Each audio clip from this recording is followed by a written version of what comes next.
Hello বন্ধুরা, আপনাদের প্রত্যেককে হাইপেটু কুকিং চ্যানেলে ওয়েলকাম। আজকে আমার রেসিপি শীতকালীন বিশেষ সবজি ফুলকপি, গাজর, মটরশুঁটি, টমেটো আর আলু এবং বেগুন দিয়ে একটা মিক্সড ভেজ। তো চলুন পুরো ভিডিওটা আমরা দেখি, কোনো অংশ স্কিপ করবেন না। আর কিভাবে করলে এই সবজি অত্যন্ত টেস্টি হবে সে নিয়ে আজ আমার পুরো ভিডিও, তাই বলবো পুরো ভিডিওটা দেখতে থাকুন। তো চলুন দেখে নিই। তো দেখুন, এখানে আমি নিয়েছি গাজর আর আলু কেটে নিয়েছি, আর নিয়েছি বেগুন এভাবে কেটে নিয়েছি, মটরশুঁটিগুলোকে আমি ছাড়িয়ে নিয়েছি, টমেটোগুলোকে একটা টমেটো 4 বা 6 ফালি করে নিয়েছি, আর একটি দেশি ফুলকপি নিয়েছি আমরা। তো আপনারাও অবশ্যই দেশি ফুলকপি নেবেন।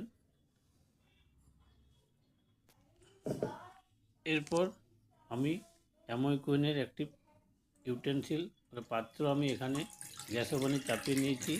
আপনারা যে কোনো পাত্রে এটা রান্না করতে পারেন এবং তাতে আমি জল নিয়ে নিলাম। এরপর কেটে রাখা আলু এবং গাজরগুলোকে আমি ওই পাত্রের জলে সিদ্ধ করার জন্য দিয়ে দিচ্ছি। সঙ্গে আমি সামান্য লবণ দিয়ে দিলাম যাতে এগুলো খুব ভালোভাবে সেদ্ধ হয়। এরপর 2 মিনিট পর আমি ঢাকনা খুলে দেখব। তো দেখুন, গাজর এবং আলু খুব সুন্দরভাবে ফুটতে শুরু করেছে, এগুলো সেদ্ধ হচ্ছে। আমি সামান্য একটু হলুদ অ্যাড করে নিলাম। এরপর আমি কেটে রাখা ফুলকপিগুলো যোগ করে নিচ্ছি। যেহেতু ফুলকপি অল্পতেই সেদ্ধ হয়ে যায়, তাই আমি এগুলোকে পরেই যোগ করলাম। আমি সামান্য আরও একটু জল এখানে যোগ করে নিচ্ছি। এরপর আমি ঢাকনা আবারও বন্ধ করে দিলাম।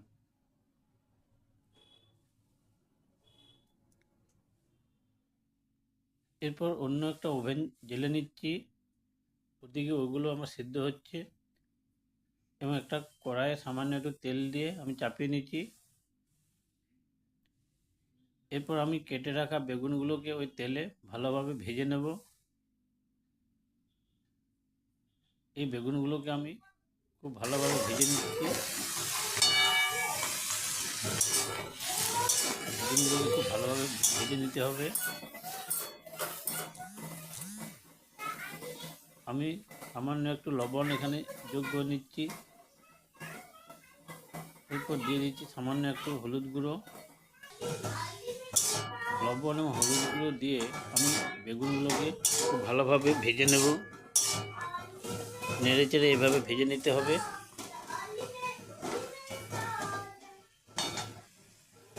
আমি এরপর সামান্য অল্প সময়ের জন্য, অর্থাৎ 2 থেকে 3 মিনিটের জন্য ঢাক দিয়ে রেখে দিচ্ছি, যাতে বেগুনগুলো ভালোভাবে সেদ্ধ হয়ে আসে। এরপর আমি ঢাকনা খুলে আবার এগুলোকে একটু ভালোভাবে নেড়ে চেড়ে ভেজে নেব। আবারও আমি 2 মিনিটের জন্য ঢাক দিয়ে রেখে নিচ্ছি। এদিকে আলু, গাজর এবং ফুলকপিগুলো খুব ভালোভাবে সিদ্ধ হয়ে এসেছে। দেখুন, খুব সুন্দরভাবে এগুলো সিদ্ধ হয়ে গেছে।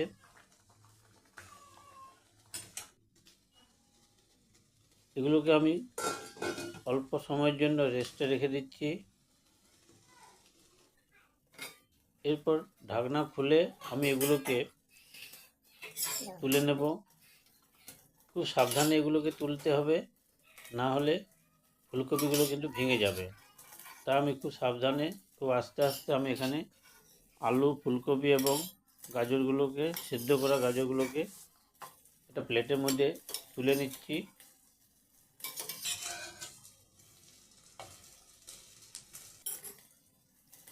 আপনারা অবশ্যই এখানে দেশি ফুলকপি নেবেন, তাহলে কিন্তু টেস্ট আরও ভালো হবে। এদিকে যে বেগুনগুলো আমি ভাজতে দিয়েছিলাম সেগুলো আমার প্রায় ভাজা হয়ে এসেছে। দেখুন, খুব সুন্দরভাবে এগুলো মজে গেছে। এরপর এই বেগুনগুলোকেও আমি একটা প্লেটের মধ্যে তুলে নেব। আমি সমস্ত বেগুনগুলোকে একটা প্লেটের মধ্যে ধীরে ধীরে তুলে নিচ্ছি। এরপর ওই অ্যামোনিয়ামের ইউটেন্সিল বাসনটি আমি আবার গ্যাস ওভেনে চাপিয়ে দিচ্ছি। এটার বৈশিষ্ট্য যে এটাতে খুব কম তেলে, এমনকি আপনি চাইলে বিনা তেলেও বা তেল ছাড়া যে কোনো সবজি রান্না করতে পারবেন। আমি এখানে সামান্য একটু তেল ইউজ করেছি। এরপর এখানে আমি সামান্য পাঁচফোড়ন দিয়ে দিচ্ছি, আর দিচ্ছি লং, এলাচ এবং দারচিনি অল্প টুকরো। এগুলো দিয়ে আমি ভালোভাবে এটাকে নেড়ে চেড়ে নিচ্ছি, একটু ভেজে নিচ্ছি।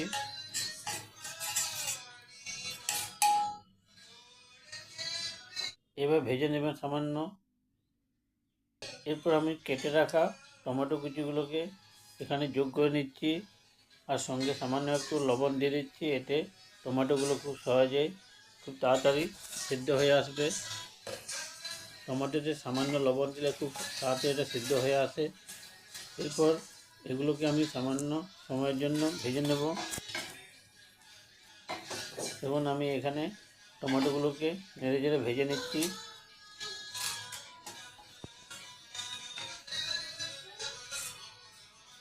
এরপর এখানে আমি সামান্য একটু গোটা জিরে ইউজ করছি। সামান্য গোটা জিরে আমি দিয়ে দিয়েছি এবং এগুলো দিয়ে ভালোভাবে আমি ভেজে নিচ্ছি। এরপর আমি মটরের বীজগুলোকে আমি এখানে যোগ করে নিচ্ছি এবং এগুলো দিয়ে ভালোভাবে আমি ভেজে নেব।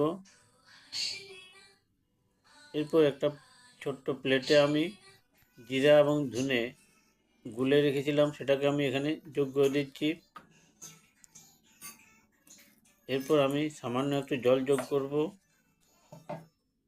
এগুলো দিয়ে খুব ভালোভাবে আমি ভেজে নেব। এরপর যেহেতু পুরো সবজিটা এখানে নিরামিষ হবে, তাই আমি শুধুমাত্র এখানে আদা এখানে গ্রেড করে যোগ করে নিচ্ছি। আমি এখানে কোনো পেঁয়াজ বা রসুন ইউজ করছি না। আমি এখানে পুরো সবজিটা সম্পূর্ণ নিরামিষ করব।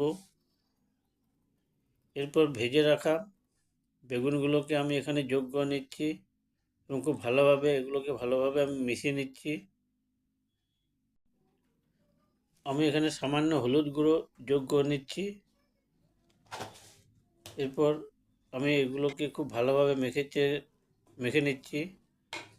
এভাবে উল্টে পাল্টে ভালোভাবে মিক্সড করে নিতে হবে।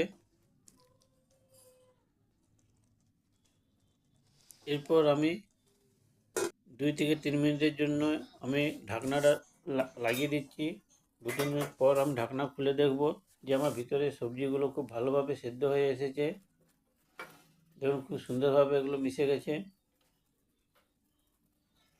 এরপর আগের থেকে সেদ্ধ করা আলু, গাজর এবং ফুলকপি এগুলোকে আমি যোগ করে নিচ্ছি এবং খুব ভালোভাবে সাবধানে আমি এগুলোকে মিক্স করে নেব। নাহলে কিন্তু এখানে ফুলকপিগুলো ভেঙে যেতে পারে, তো সাবধানে এগুলোকে মিক্স করতে হবে। দেখুন আমি এগুলো খুব ভালোভাবে মেখে নিয়েছি। এরপর আমি পরিমাণ মতো জল যোগ করে নিচ্ছি। আমি ঠান্ডা জল ইউজ করেছি, আপনারা চাইলে ঈষদুষ্ণ গরম জল এখানে ইউজ করতে পারেন। এরপর সবজিগুলোকে জলের মধ্যে ডুবিয়ে আমি ঢাকনা লাগিয়ে দেব। তো তার আগে আমি এখানে একটা কাঁচা লঙ্কা চিড়ে যোগ করে নিয়েছি, আর আমি সামান্য চিনি ইউজ করছি এখানে, কারণ সবজিটা একটু মিষ্টি মিষ্টি হলে খুব টেস্টি হয়। আর দিচ্ছি সামান্য গোলমরিচের গুঁড়ো। এরপর আমি ঢাকনা লাগিয়ে দিচ্ছি। প্রায় 5 থেকে 6 মিনিট পর আমি ঢাকনা খুলে দেখব। তবে তার আগে দেখুন এখানে খুব সুন্দরভাবে ভাইটাল ফর্ম করে গেছে, অর্থাৎ এখানে ভিতরে বাষ্পে কিন্তু খুব সুন্দরভাবে ভিতরে সবজিগুলো সেদ্ধ হতে শুরু করেছে। দেখুন আমার সবজিগুলো খুব সুন্দরভাবে সেদ্ধ হচ্ছে। তো আমার সবজি ওটা মিক্স ভেজ, ফুলকপি, টমেটো, গাজরের যে মিক্স ভেজ এখানে প্রায় কমপ্লিট হয়ে এসেছে। তো আপনারাও এইভাবেই বাড়িতে এই শীতকালীন সবজি গাজর, টমেটো, ফুলকপি, বেগুন, আলু দিয়ে মটরশুঁটি দিয়ে মিক্স ভেজ বানিয়ে খান এবং আপনাদের এই রেসিপি কত সুন্দর হয়েছে সেটা অবশ্যই কমেন্ট করে জানাবেন। আর আমার চ্যানেলের এই ভিডিওগুলো যদি ভালো লেগে থাকে তাহলে চ্যানেলটিকে অবশ্যই সাবস্ক্রাইব করবেন আর পাশে থাকা বেল আইকনটি প্রেস করবেন। ওকে, থ্যাংক ইউ।